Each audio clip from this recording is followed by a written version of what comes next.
Saudações pessoal, sexta aula, se não estou em erro.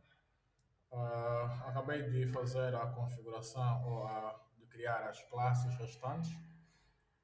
Na aula passada criamos apenas uma classe.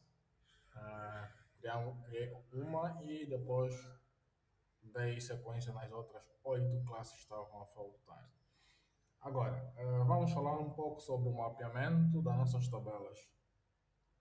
Para mapearmos as tabelas do banco de dados no Entity Framework Core, usando o contexto, né, que é a nossa classe App Data Context, devemos ter as nossas classes, no caso aqui já temos as nossas classes, tá, que vão representar a estrutura das tabelas que nós temos no banco.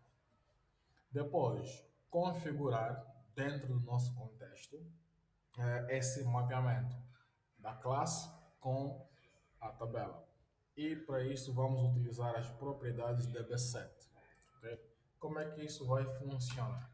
Vamos ter, primeiro, um notificador de acesso para garantir que esse, essa propriedade, essas tabelas virtuais que vamos criar aqui, estarão acessíveis em qualquer parte da nossa aplicação, tá? E não apenas dentro da nossa classe de contexto. Então, para isso, vamos definir aqui como pública, né, que é o nosso modificador de acesso, depois a propriedade DB7,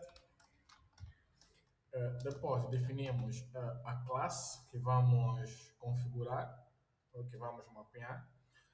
Vou começar com a classe, vamos lá seguir a ordem que temos aqui, só para não fugirmos. Primeiro vou começar com funcionário. Então vamos pegar primeiro a classe funcionário. Tá, temos aqui a nossa classe funcionário e vamos dar um nome para essa nossa tabela virtual. Então vou chamar de tabela funcionário. Okay? E os métodos de acesso, get e set. Então, basicamente temos aqui uma propriedade DB7 que vai permitir fazer um mapeamento da nossa classe funcionário, tá, para a nossa tabela T01 funcionário do banco de dados. Então, essa nossa tabela aqui, basicamente vamos apelidar como tabela funcionário. Ela vai ser uma espécie de uma tabela virtual que vai nos permitir realizar operações utilizando o link, tá? Operações de cadastro, consulta, eh, edição e remoção de dados no banco. Então, vamos fazer isso para as demais tabelas, ok? Vamos apagar isso e vamos embora. Então, temos a tabela funcionário. Aqui vamos colocar, caso na vossa máquina aparecer aqui um sinal amarelo, quer dizer que é uma referência provavelmente nula, tá? De retorno provavelmente nulo. Então é só vir aqui e dizer que ele vai ser requerido, tá? Então, vamos fazer isso para as outras tabelas também.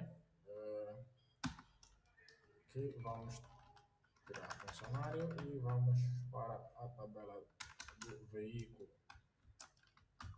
Tá?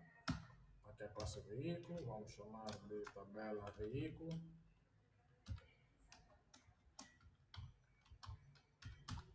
Tabela veículos, métodos de acesso get e set.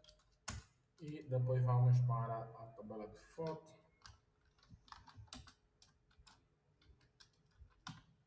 DB7. Aqui vamos ter foto.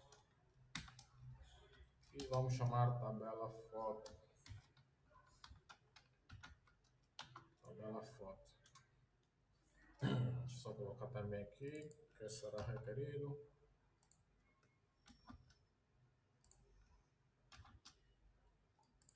Ok? Tabela foto, depois vem a tabela país. Também vai ser público. DB7, aqui é país. tabela país, get set. Vamos ter aqui também público, required, que é o correto, bb7. Aqui o nome da classe, depois de país vem província. Província que vamos chamar de tabela província. Get set. Depois a tabela cliente.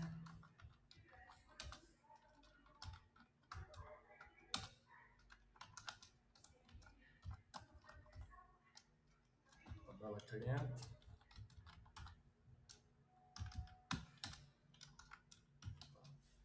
Aqui vamos chamar tabela cliente.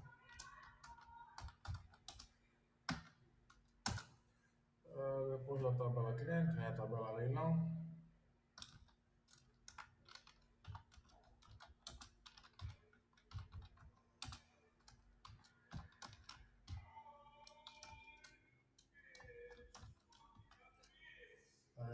Leilão. Aqui vamos chamar a tabela leilão. Get set. Depois vem a tabela lances.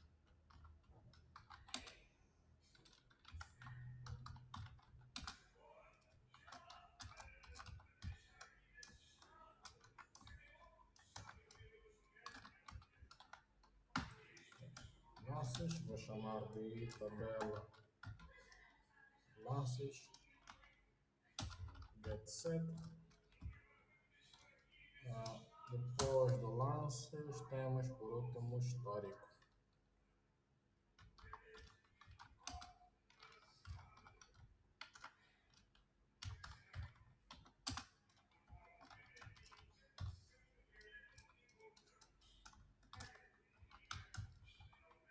Histórico, chamar de tabela